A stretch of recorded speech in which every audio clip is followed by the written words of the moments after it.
আসসালামু আলাইকুম রহমতুল্লাহি ওবারাকাতু। সম্মানিত শ্রোতামণ্ডলী, আমরা ধারাবাহিকভাবে এসো কোরআন শিখি 3 ভাষায় ক্লাস আরম্ভ করেছি আলহামদুলিল্লাহ, এবং ধারাবাহিকভাবে চলবে এই ক্লাসগুলি ইনশাআল্লাহ। আমরা সবাই এসো কোরআন শিখি 3 ভাষায় এই ক্লাসগুলোতে অংশগ্রহণ করব।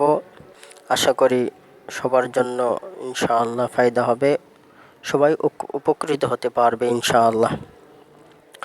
আমরা গত আলোচনায় সূরা ইখলাসের প্রথম আয়াতটি বানান করে উচ্চারণ সহ অর্থ 3 ভাষায় অর্থসহ আমরা পড়েছি। আজকে সূরা ইখলাসের দ্বিতীয় আয়াত আমরা ইনশাআল্লাহ পাঠ করব। প্রথমে আমরা সূরা ইখলাসের দ্বিতীয় আয়াতটি তেলাওয়াত করে বানান করব। আউযু বিল্লাহি মিনাশ শাইতানির রাজীম। বিসমিল্লাহির রহমানির রহিম। আল্লাহুস সামাদ। আমরা বানান করছি।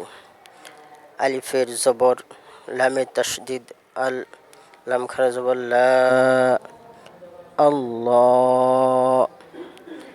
হা পেশ, হার পেশ, সদের তাশদীদ হুস, সদের জবর সা, হুস সা, মিমের জবর মা, হুস সামা, দালের পেশ দু, হুস সামাদু, আল্লাহুস সামাদু। আমরা একটা জিনিস খেয়াল রাখবো, তাশদীদওয়ালা হরফ বানান করতে একটু কঠিন মনে হবে। যারা বানানে পাকাপোক্তা নয়, দ্রুত বানান করতে পারি না, নতুন আমরা কোরআন পড়ছি, বানান করে শিখছি, তাদের জন্য তাশদীদওয়ালা হরফের বানানটা একটু কঠিন মনে হবে, কিন্তু নিয়মকানুন জানা থাকলে অতি সহজ। যেমন তাশদীদওয়ালা হরফের নিয়ম, বানান করার নিয়ম হচ্ছে, তাশদীদওয়ালা হরফটি 2 বার উচ্চারিত হবে। প্রথম উচ্চারণটা তার পূর্বে ডান পাশের যে হরফ রয়েছে ওই হরফের হরকতের সঙ্গে, আর দ্বিতীয় উচ্চারণটা তার নিজ হরকতের সঙ্গে উচ্চারিত হবে। যেমন আমরা বিষয়টা খেয়াল করি এখানে, যেরকম আল্লাহ শব্দের এখানে দেখেন লামের উপর, দ্বিতীয় লামের উপর তাশদীদ রয়েছে। দ্বিতীয় লাম, প্রথম যে লাম সেই লাম উচ্চারণ হবে না, কারণ এই প্রথম লামের মধ্যে কোনো হরকত নেই, বরং হরকত রয়েছে আলিফের উপর। সুতরাং আলিফের উপরে যে হরকত জবর, সেই জবরের সাথেই মিলিয়ে উচ্চারণ করতে হবে। যেমন আলিফের জবর, লামের তাশদীদ আল, লাম খারা জবর লা, আল্লাহ। এই যে 2 বার উচ্চারণ হয়েছে, একবার আলিফের সাথে হয়েছে, আরেকবার স্বয়ং লামের উপরে যে খারা জবর, লামের যে হরকত সেই লামের সাথে হয়েছে। ঠিক তদ্রূপ এখানেও এইভাবেই, এই যে হা ধরবে সরাসরি সদকে, এখানে আলিফ লাম আছে, আলিফ লাম উচ্চারণে আসবে না, কারণ আলিফ লামের মধ্যে কোনো হরকত নেই। হরকত আছে তার সদের ডাইনের যে হরফে হরকত রয়েছে সেই হরফটা হচ্ছে হা। ওই যে হা থেকে সরাসরি সদে যাবে, যেরকম হার পেশ সদের তাশদীদ হুস, এই এক উচ্চারণ। তারপর সদের যে উপরে জবর রয়েছে দ্বিতীয় উচ্চারণ করতে হবে সদের জবর দ্বারা। যেমন হার পেশ সদের তাশদীদ হুস, সদ জবর স, হুস স। এভাবে উচ্চারণ করতে হবে তাশদীদুল হরফগুলো। আমি আরেকবার বানান করে উচ্চারণ করে দিচ্ছি। শুরু থেকে দেখেন, আলিফের জবর, লামের তাশদীদ আল, লাম খারা জবর লা, আল্লাহ। হার পেশ সদের তাশদীদ হুস, সদের জবর স, হুস স, মিমের জবর মা, হুস সামা, দালের পেশ দু, হুস সামাদু, আল্লাহুস সামাদু। কিন্তু আমরা যদি এখানে শেষ হরফে দম ছাড়ি বা অক্ফ করি, তাহলে এভাবে উচ্চারণ করতে হবে, মানে সাকিন করে উচ্চারণটা করতে হবে। যেমন আল্লাহুস সামাদ।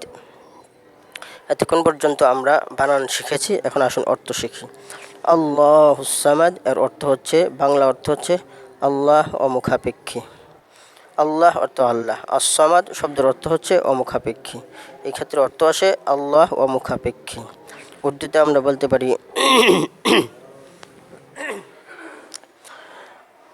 अल्लाह सबसे बेनियाज है और सब उसके मोहताज हैं। আল্লাহ सबसे बेनियाज है, আল্লাহ সবার থেকে অমুখাপেক্ষী। और सब उसके मोहताज है এবং সকলেই তার মুখাপেক্ষী। অর্থাৎ আল্লাহ রাব্বুল আলামিন চলার জন্যে কারো সাহায্য, কারো প্রতি মুখাপেক্ষী হতে হয় না। কিন্তু সৃষ্টিজীব মানুষ জিনজাতি তার চলার জন্যে আল্লাহ রাব্বুল আলামিনের সাহায্য অবশ্যই লাগে। আল্লাহ রাব্বুল আলামিনের সাহায্য ছাড়া, তৌফিক ছাড়া দুনিয়ার কোনো জিনিস চলতে পারে না। এখানে এই বিষয়টাই বোঝানো হয়েছে। আশা করি আমরা এই তর্জমাটা, বাংলা তর্জমা এবং ইংলিশ উর্দু তর্জমা উভয়টাই বুঝতে পেরেছি আলহামদুলিল্লাহ। আল্লাহ তাআলা আমাদেরকে প্রত্যেকটা বিষয় সুন্দর করে বোঝার তৌফিক দান করুক। এখানে আমরা 3 ভাষায় এসে কোরআন শিখি। এখানে বাংলা, উর্দু, ইংরেজি 3টি ভাষা আমরা এখানে উল্লেখ করেছি।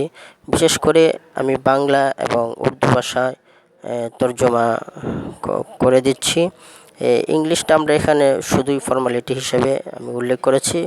যারা ইংলিশে কোরআন পড়তে ভালোবাসে তাদের জন্য ইংলিশে অর্থটা দিয়ে দিয়েছি, যেন তারা কোরআনের মর্ম অর্থ বুঝতে পারে, সেজন্য। তারপরেও আজকে এখানে ইংলিশটা বলে দিচ্ছি।